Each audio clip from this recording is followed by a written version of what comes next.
শাপলা চত্বরে গণহত্যা হয়েছিল।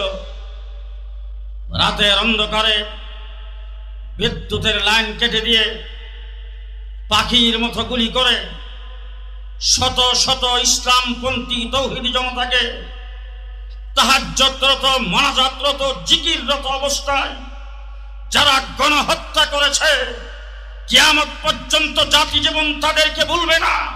একদিন এই মাটিতে তাদের বিচার হবে, হবে, হবে ইনশাআল্লাহ। পরিষ্কার বলতে চাই, হিন্দুরা এত সাহস কোথা থেকে পায়? মনে রাখতে হবে, হিন্দু ভাইদেরকে বলতে চাই, এইটা বাংলাদেশ সাম্প্রদায়িক সম্প্রীতির দেশ। আপনারা এই দেশে আপনাদের ধর্ম পালন করেন, কেউ বাধা দেয় না, কিন্তু মনে রাখবেন এটা গুজরাট নয়, এটা দিল্লি নয়, এটা কলকাতা নয়, এটা কাশ্মীর নয়, এটা 90% মুসলমানের দেশে বাংলাদেশ, বাংলাদেশ, বাংলাদেশ। আজকে 5ই মে 2013 সালের সেই 5ই মের কথায় জাতি কারবালার ইতিহাসকে যেইভাবে স্মরণে রেখেছেন, বদর, উহুদ, খন্দককে যেইভাবে জাতি ভুলে যায় নাই, গোটা বিশ্বের মুসলমানদের ইমানি কোন আন্দোলনকে যেমনি করে ভুলে যায় নাই, বাংলাদেশের সর্বস্তরের মানুষ 71-এর মুক্তিযুদ্ধকে যেইভাবে ভুলে যায় নাই, 25শে মার্চের কালো রাত্রিকে যেইভাবে ভুলে যায় নাই, ঠিক সেইভাবেই এই জাতি কিয়ামত পর্যন্ত শাপলা চত্বরের গণহত্যাকে স্মরণ রাখবে। আজকে যারা শাপলা চত্বরকে নিয়ে মিথ্যাচার করে, তাদেরকে পরিষ্কার ভাষায় বলে দিতে চাই, শাপলা চত্বরে গণহত্যা হয়েছিল। রাতের অন্ধকারে বিদ্যুতের লাইন কেটে দিয়ে পাখির মতো গুলি করে শত শত ইসলামপন্থী তৌহিদি জনতাকে তাহাজ্জুদরত, মোনাজাতরত, জিকিররত অবস্থায় যারা গণহত্যা করেছে, কিয়ামত পর্যন্ত জাতি জীবন তাদেরকে ভুলবে না। একদিন এই মাটিতে তাদের বিচার হবে, হবে, হবে ইনশাআল্লাহ।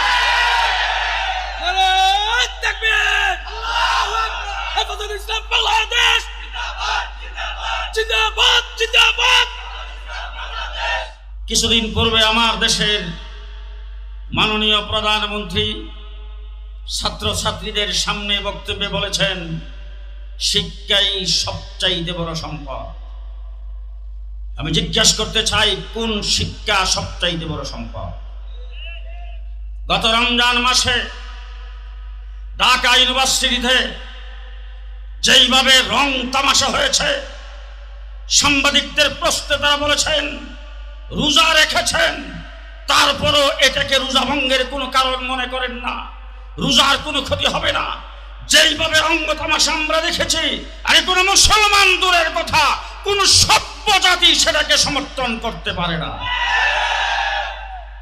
আজকে ধর্মীয় শিক্ষা না থাকার কারণে দেশ যারা পরিচালনা করেন, তাদের কেউ কেউ যখন বক্তৃতায় দাঁড়ায়, বক্তৃতায় বলে ঈদুল আজহার জানাজার নামাজ।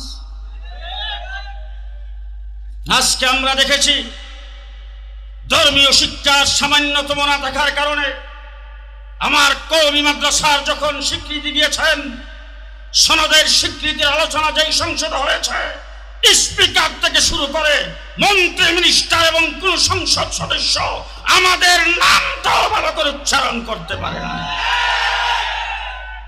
সংগ্রামী সাথী ও বন্ধুগণ, একটা জাতিকে ধ্বংস করার মূল হাতিয়ার হলো শিক্ষা এবং সংস্কৃতি।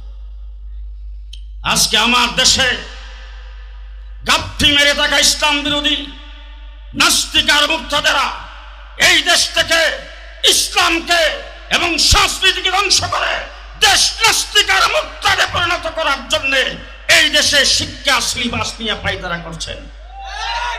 শরীফ থেকে শরীফার গল্পের জন্য সাব কমিটি গঠন করা হয়েছে। পরিষ্কার ভাষায় বলতে চাই, শতকরা 92% মুসলমানের দেশে মুসলমানদের ট্যাক্সের পয়সায় পরিচালিত স্কুল কলেজ ইউনিভার্সিটিতে মুসলমানের সন্তান পড়বে, উজুর ফরজ জানবে না, গোসলের ফরজ জানবে না, হালাল হারাম জানবে না, তা হতে পারে না। প্রত্যেকটা স্তরে ইসলামী শিক্ষাকে বাধ্যতামূলক করতে হবে। এই জন্য উলামায়ে কেরামের মাধ্যমে কমিশন গঠন করতে হবে। কে কে রাজি আছেন হাত তুলে দেখান।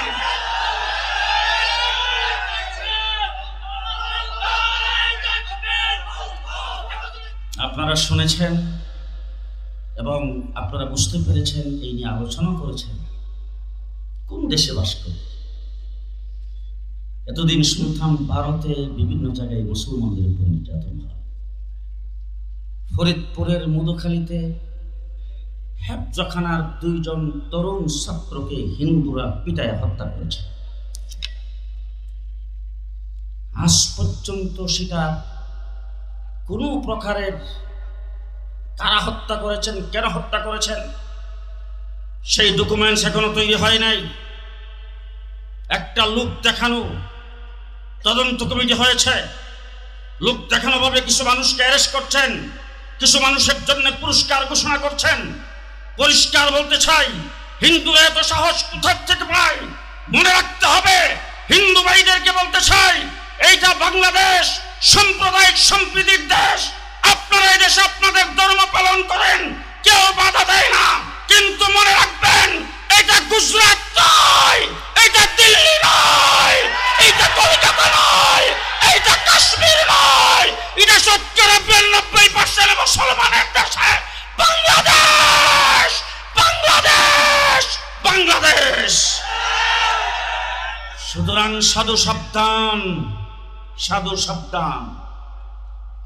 ধর্মকর্ম পালন করছেন এই দেশে নির্দ্বিধায়, আরামের সাথে কোনো বাধা বিঘ্ন নাই। যদি এইভাবে মুসলমানদেরকে বৃদ্ধাঙ্গুলি দেখান, এইভাবে যদি মুসলমানদেরকে হত্যা করেন, এইভাবে যদি মুসলমানদের উপর ঝাঁপিয়ে পড়েন, বাংলাদেশে মুসলমান কি করতে পারে সেটাও দেখায় দেওয়া হবে ইনশাআল্লাহ। নাসরুম মিনাল্লাহ, ফাতহুন কারীম, অবশ্যই মুমিনিন। আসসালামু আলাইকুম ওয়া রাহমাতুল্লাহ।